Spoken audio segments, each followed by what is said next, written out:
Good morning and welcome to Brewing Happiness. So glad you're here to join me today on Wednesday, Hump Day. I thought we'd do something a little bit different. Well, not that different, but lighter, right? We've been talking about so many heavy subjects. So a couple weeks ago, I talked about water. Today, I thought we would talk about fire. Fire and the history of fire and the meaning of fire in our lives. So glad you joined me today. If you're here on the replay or the live, it doesn't matter. Drop me a note and let me know you're watching. Let me know what you think about silly topics like fire and if they make sense to you. But I'd love it if you'd leave me a note. Now, we know that all animals have a great respect for or kind of fear of awareness of fire. Some birds, even hawks, even use it to like identify prey, right? They're flying up there and they see animals running away from fire and they use that. But only humans have learned to control it. Only humans have brought fire into their home and made it a tool.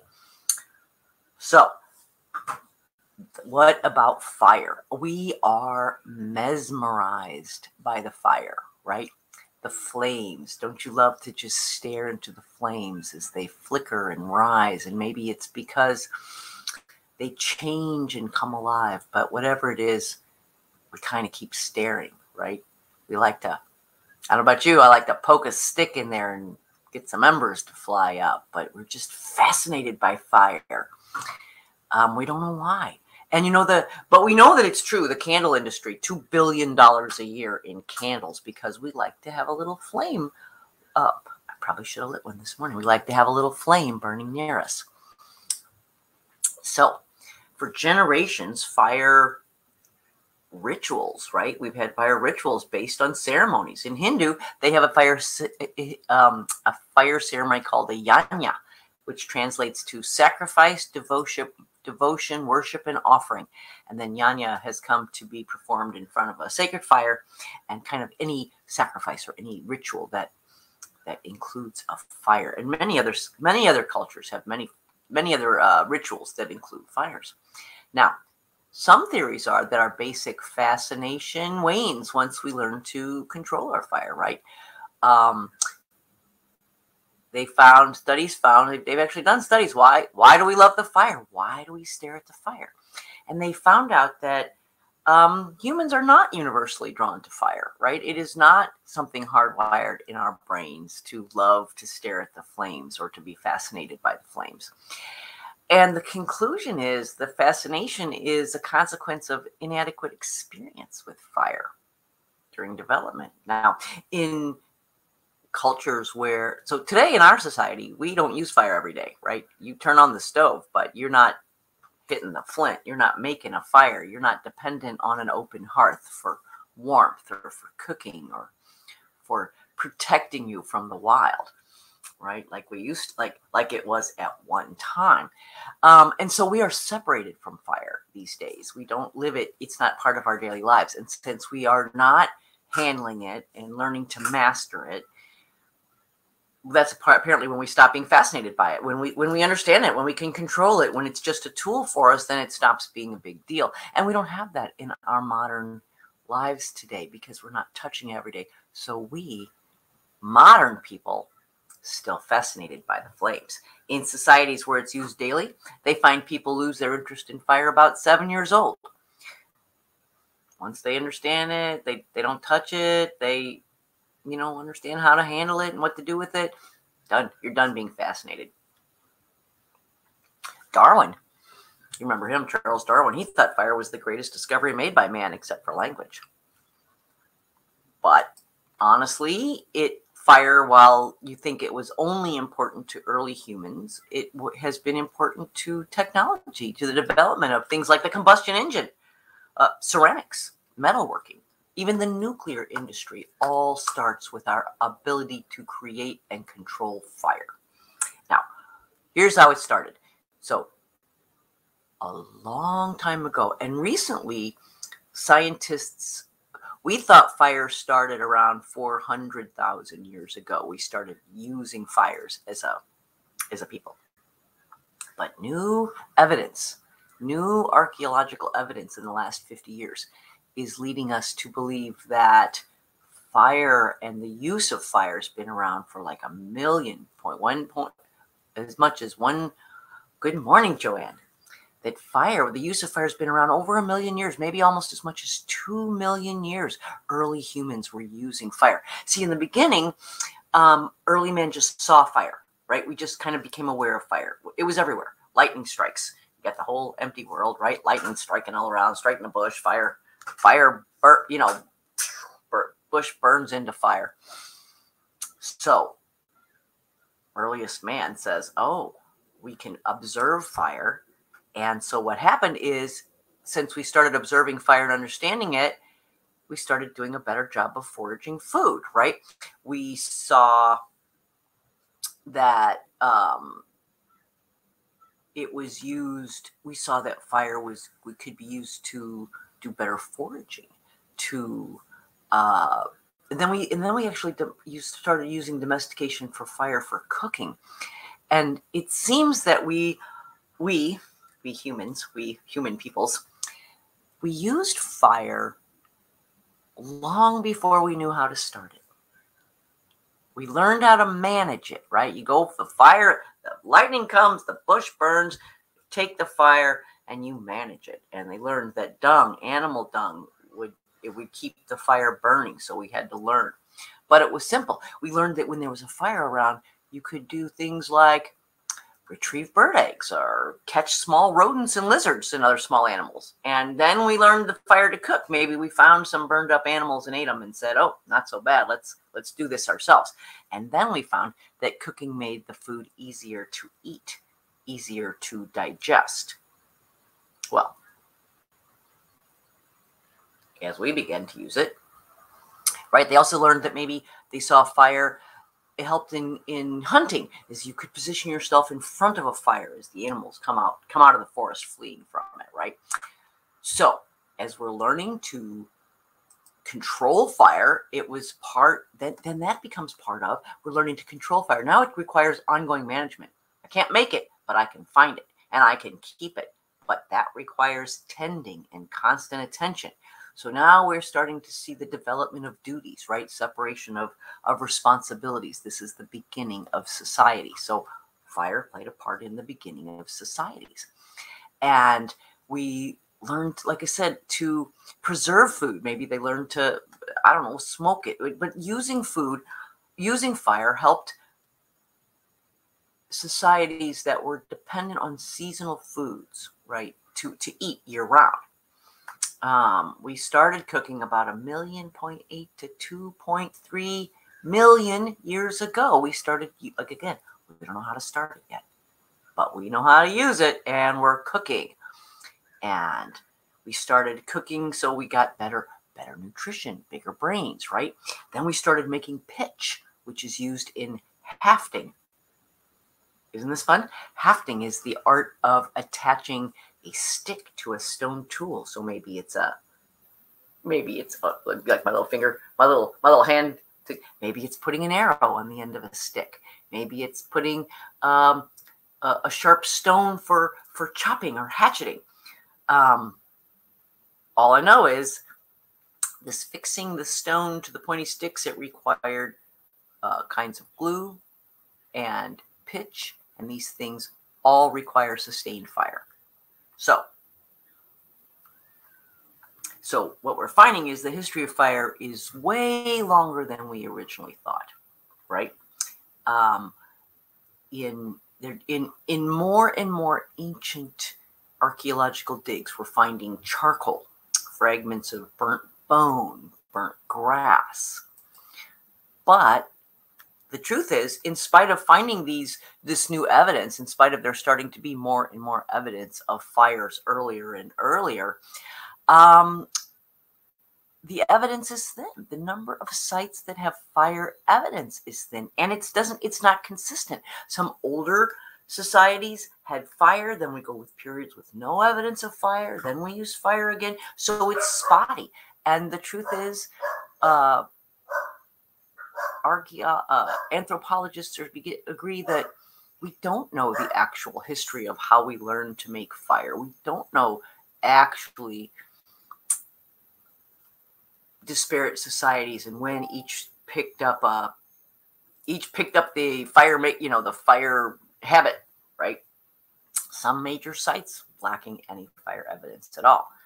Significant gaps in our understanding the domestication of fire, the use of fire. But there is one thing we agree around.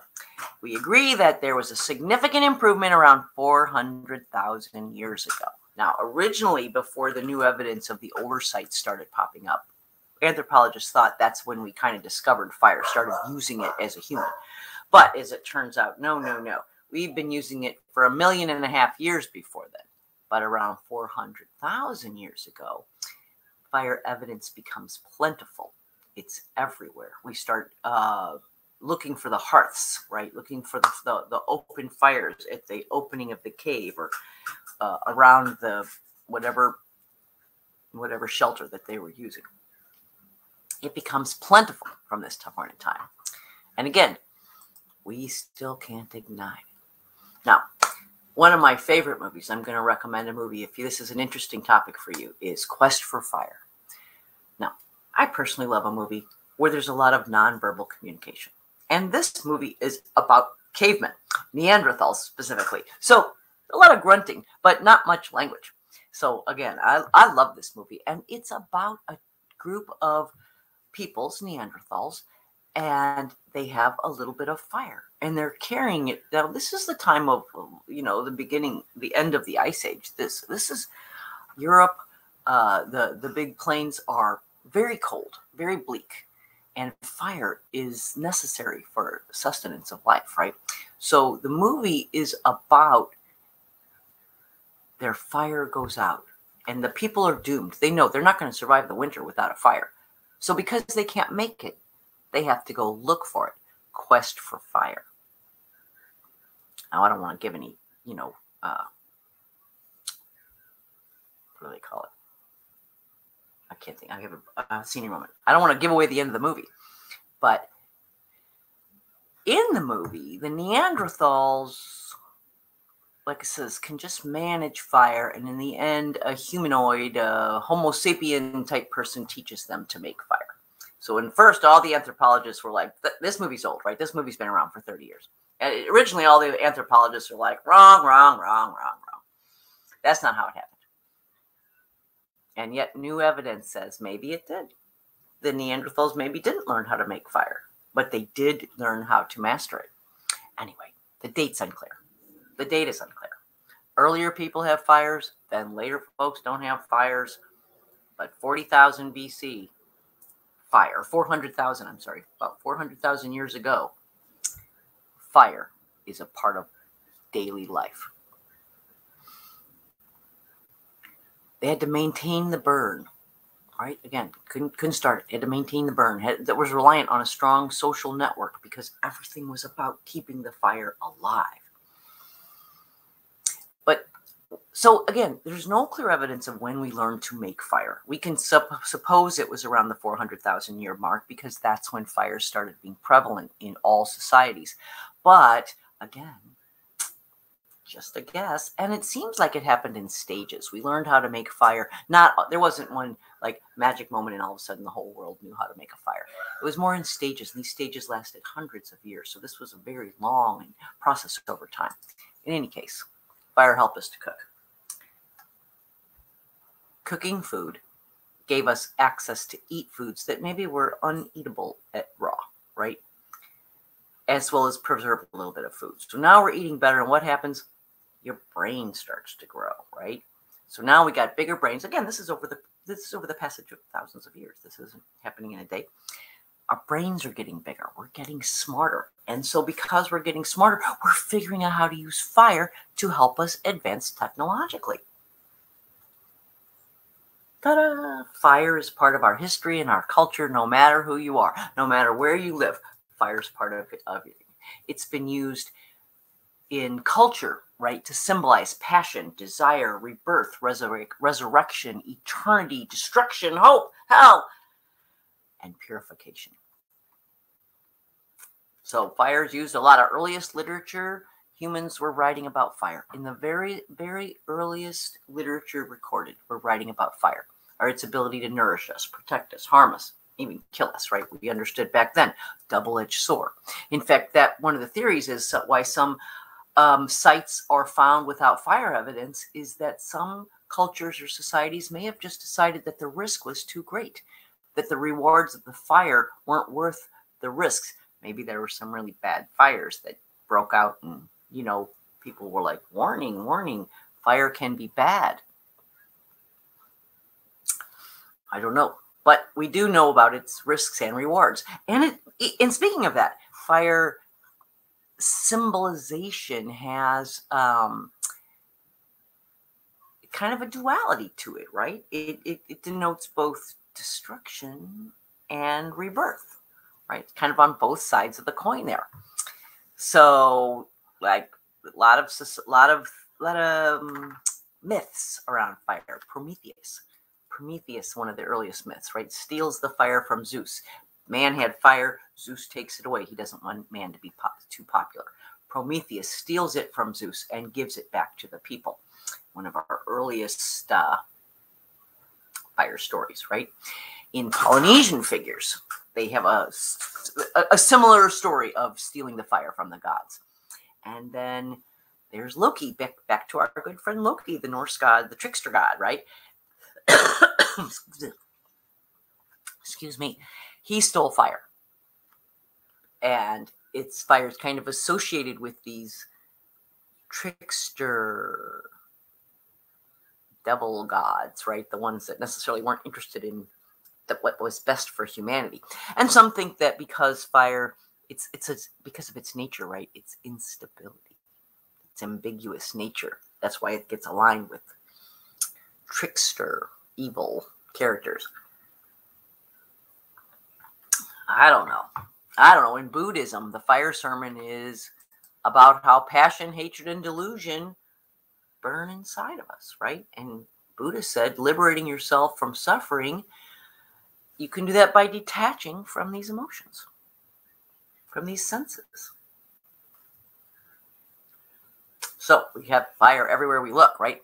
Passion and desire. So what does fire represent? Passion and desire. Flickering of the flames of passion. Come on, baby, light my fire, right?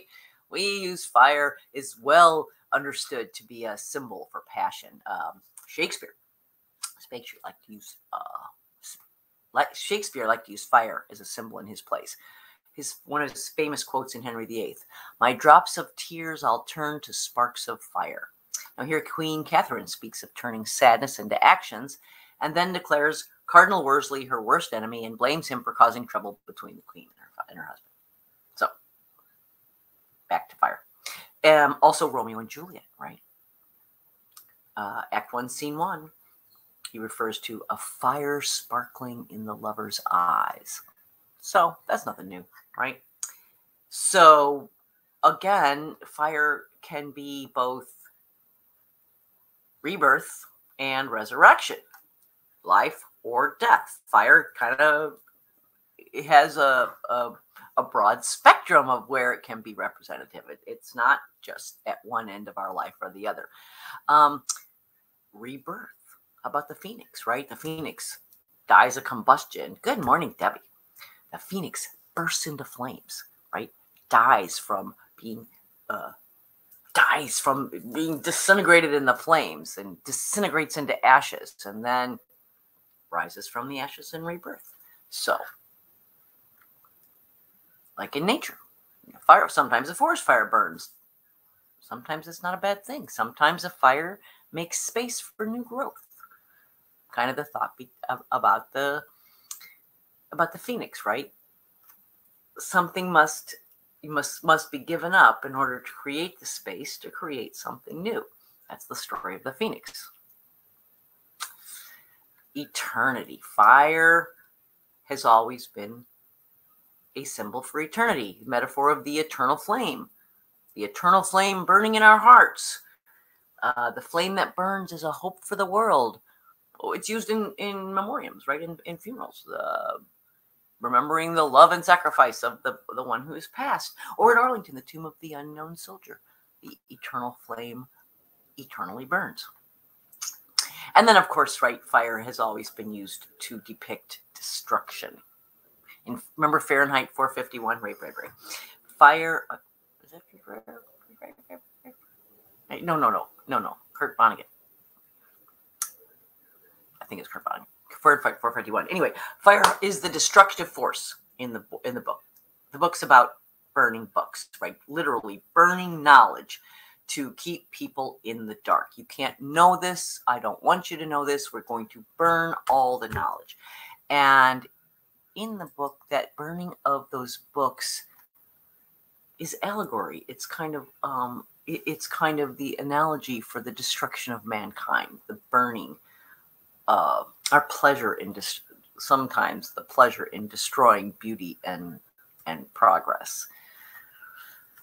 Destruction of fire. But then, of course, fire can also play the role of hope, right? For travelers, seeing a fire burning in the distance is the sign of a destination close by. Fire has long been used in communication, right? And the Chinese used it. They would light fires along the Great Wall to send the message about what was happening with troops. Smoke signals. The Indians used smoke signals coming from fires. Fire's long been a symbol of communication and hope, warmth. How about the Statue of Liberty? Right? She holds her torch up so that the first thing that the travelers would see as they came to the New World was the fire of hope, of liberty. Hope of the New World. And finally, hell. You can't get away from the coupling of hell and fire, right? Our modern view of hell always includes fire. May you burn in hell. May you burn in the fiery pits of hell, right?